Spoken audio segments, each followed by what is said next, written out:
Hello guys, kumusta? Rex here.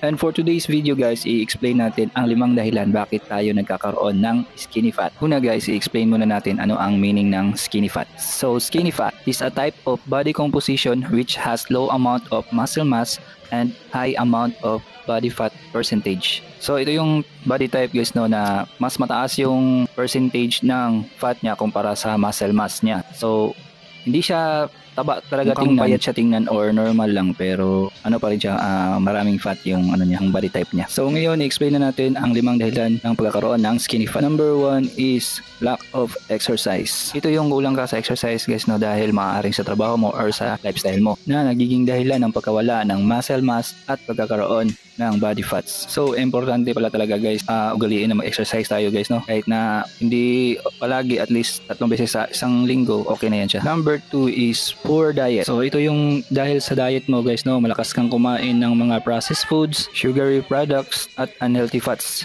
na may potensyal na mababa sa calories at mataas ang fat percentage na nagiging dahilan ng pag-store ng fat sa tiyan. Number 3 is inadequate protein intake. Ang hindi pagkonsumo ng tamang protein ay nagpapahirap sa muscle growth at nagpapahirap na maging tone ang ating pisik. So importante pala guys na kumain tayo ng mga high protein mga foods like eggs, chicken, meat, fish, basta lean lang na meat guys, at iba pang mga source of protein na mga foods. So example ko na lang yung sarili ko nito guys So like for example sa umaga guys, as much as possible guys na talaga ako ng egg. Guys, may egg 1 or 2 eggs every meal, then i-mix ko siya ng mga gulay at ibang ulam na may protein like fish and meat or chicken. Tsaka nagbabawas ako ng mga rice, binabawasan ko yung aking rice. Dati masiba ako sa rice, 3 rice kaya ko sa isang meal. Ngayon 1 rice na lang, 1.5 ganyan. Tapos hindi na ako nagso-soft drinks guys or mga energy drink, mga Sting, Cobra, hindi na ako nag-inom ng mga ganun. Tsaka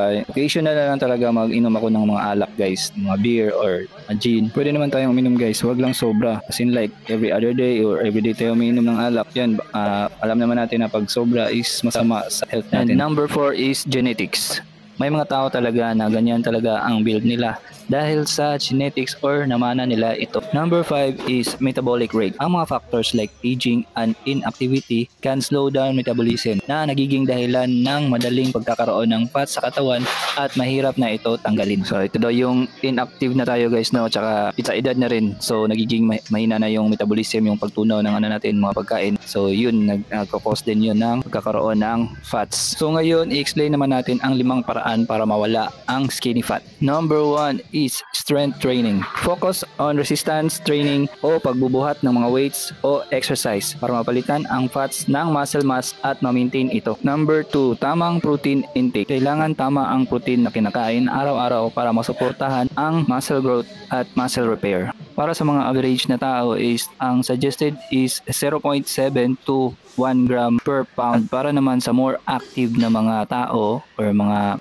nagba-bodybuilding or nagko-competition is nasa mga 1.6 to 2.2 per pound per gram per protein.